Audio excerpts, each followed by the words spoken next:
여러분 생각대로 자꾸 얘기하니까 자꾸 틀린다는 것을 느끼시라는 거지. 여러분이 생각한 대로만 대답하게 되면 자꾸 틀리고 법대로만 보시면 된다. 법대로만. 그래서 이 정도 이제 첫 번째 얘기는 했어요. 하여간 여러분 생각 자꾸 하지 마시고, 좀 그러기는 어려울 거예요. 지금까지 그렇게 살아왔는데 어떻게 그걸 버리겠어. 예? 억지로도 그러시고 법에서 그렇다 그러면 그대로 받아들이시면 돼요.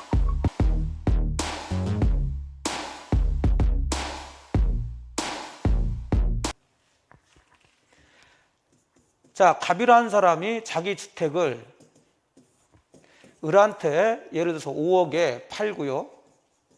이건 다 매매계약서도 뭐 작성하고 뭐 다 그랬을 거야. 어쨌든 작성했던 중도금까지 받았는데 아직은 을한테 이전하지 않은 상태에서 이것을 병이라는 사람한테 낼름 또 8억에 팔아가지고 또 등기까지 해주더라는 거지. 이렇게 현실적으로 이런 일이 있을 수 있어요. 좀 싸게 팔았는데 나중에 보니까는 다른 사람이 배 이상 주겠대. 여러분 입장에서는 흔들릴 거 아니에요. 그럼 우리는 흔들리기만 하지만 이런 사람들은 아예 팔아서 넘겨버린다고. 훨씬 낫지. 5억보다는 8억이. 자, 이랬을 때 문제는 이 두 번째 매매계약은 어쨌든 체결됐는데 이 매매계약이 정상적으로 유효냐 무효냐, 잘된 거냐 잘못된 거냐, 이제 이걸 따져야 되겠죠. 여러분 생각으로 하면 이 매매계약은 유효일 것 같아요? 무효일 것 같아요? 잘된 것 같아요? 잘못된 것 같아요? 잘못된 것 같죠. 근데 법은 아무 문제 없다고 그래요. 법은. 왜? 다시 보세요. 매매는 서로 뭐만 하면 돼? 합의 약정만 하면 돼. 자기 거냐 남의 거냐 묻지 않죠. 팔렸냐 안 팔렸냐 묻지 않죠. 그래요. 법에서는 그렇게 돼요. 아니 팔렸든 뭐였든 아직은 자기 거 아니야. 둘이 8억의 약정 합의했어요 안 했어요? 했어요. 이게 법이에요. 이것은. 특히 민법은. 응? 예? 그러니까 이제 문제가 생기겠지. 그러니까 소송부터 들어가는 거겠죠. 예. 그걸 해결하는 게 이제 우리 민법이란 말이에요. 이게. 예. 근데 일단 아무 문제가 없는 거예요. 그러면 제가 그런 게 아니라 기준이 있단 말이에요. 기준이. 근데 이런 것은 일단 법조문은 매매가 뭐라는 것만 정해놨지 이렇게 두 번 매매한 것까지는 예상을 못했어요. 근데 현실에서는 이렇게 두 번, 하나의 부동산 가지고 두 번, 세 번 막 매매하는 경우가 있겠죠.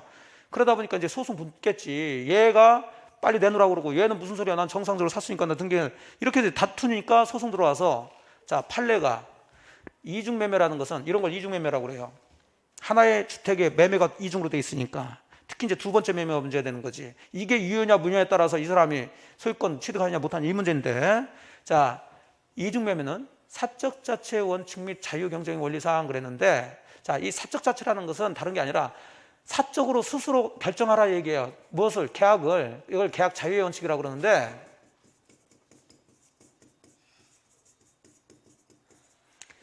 자, 우리 민법의 대원칙이에요. 왜? 여기도 마찬가지지만 자유경쟁의 원칙 그러는데, 자, 요즘 누군가가 자꾸 자유를 그렇게 강조하는데, 어쨌든 우리나라는 자유민주주의 맞죠? 예. 그럼 계약을 하든 안 하든 계약을 할 건가 말 건가, 얼마에 할 건가 전부 다 자기 스스로 결정해서 지 마음대로 하는 거죠. 국가에서 여러분이 가지고 있는 아파트를 몇 날 며칠 누구한테 얼마에 팔아라 이렇게 강조할 수가 없는 거예요. 여러분이 가지고 있는 아파트가 있다, 땅이 있다 그러면은 여러분이 팔든 안 팔든, 높은 가격에 팔든 낮은 가격에 팔든 다른 사람한테 저한테 그냥 공짜로 주든, 여러분 자유지.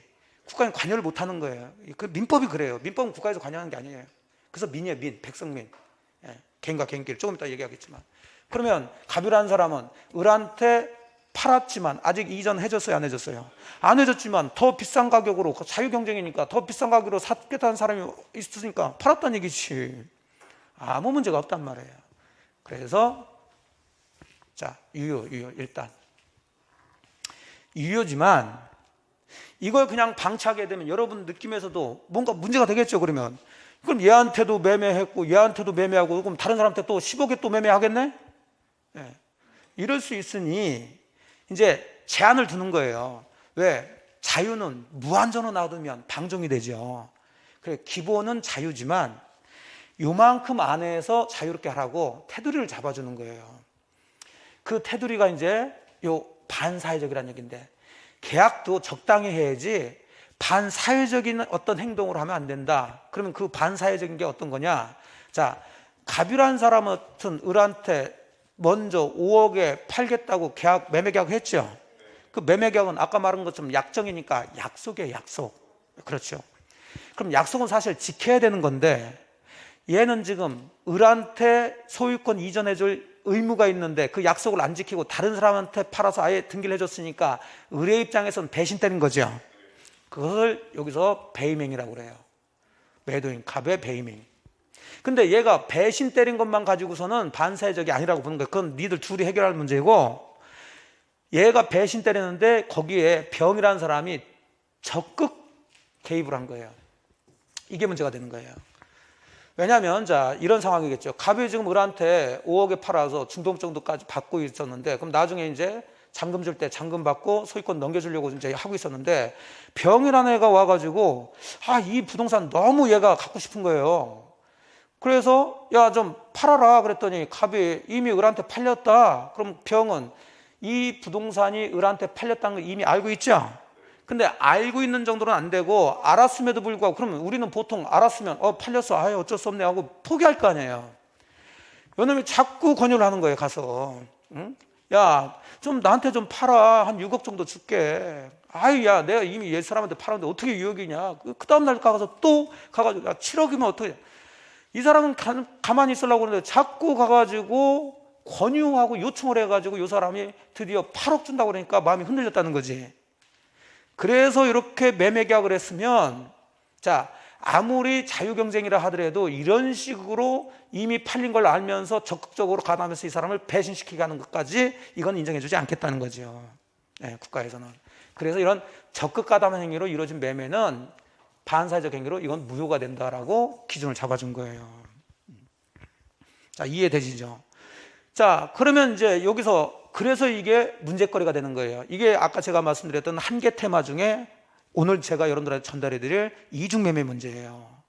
현실에서 이런 일이 있었다는 얘기죠. 자주 있어요. 팔아놓고서도 여기서 8억이니까 좀 그렇지만 만일에 10억 준다고 해봐. 흔들릴 거 아니에요, 여러분들 사실은. 5억하고 10억은 엄청 차이인데. 그러면 아직은 소유권 이전 안 했으니까 여기다 팔고 이전 등기 해줬을 때 이제 어떤 문제가 생기느냐, 이런 것들이겠죠. 그럼 가장 기본적으로 이 매매 계약이 유효인지 무효인지도 판단하셔야 돼. 그럼 아무 얘기 없으면 유효, 무효. 아무 얘기 없으면 유효 그래야지. 근데 뭐가 들어가 있으면 그래요. 그러면 무효가 되는 거죠.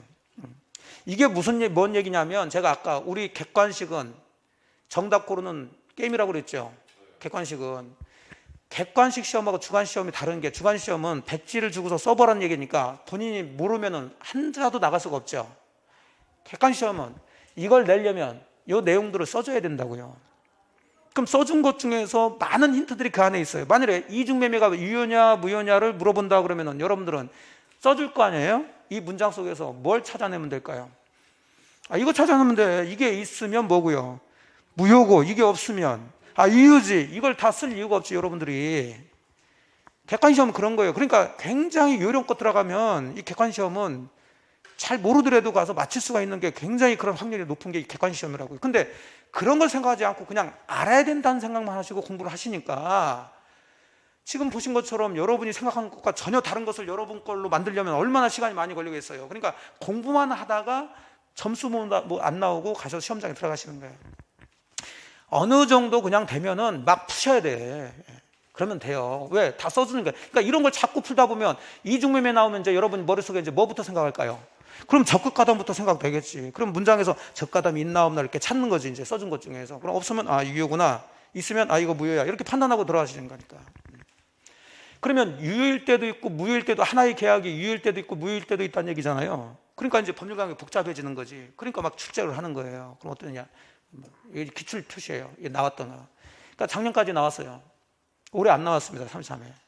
내년에는 나올 가능성이 많은 부분이라서, 그 다음에 어려운 부분이 아니라서 제가 여러분들한테 오늘 이 이중매매에 대한 얘기들은 정리를 해드리겠다. 그러면 나머지 얘기는 나중에 조금 이따 이제 다시 이제 프린트 보시면서 하시는 거고, 자, 이런 얘기들이 바로 이중매매라는 것을 잡으시면 된다는 얘기죠. 여러분이 생각한 대로만 대답하게 되면 자꾸 틀리고, 법대로만 보시면 된다. 법대로만. 자, 그래서 이 정도 이제 첫 번째 얘기는 했어요. 하여간 여러분 생각 자꾸 하지 마시고, 좀 그러기는 어려울 거예요. 지금까지 그렇게 살아왔는데 어떻게 그걸 버리겠어. 네, 억지로도 그러시고 법에서 그렇다고 그러면 그대로 받아들이시면 돼요.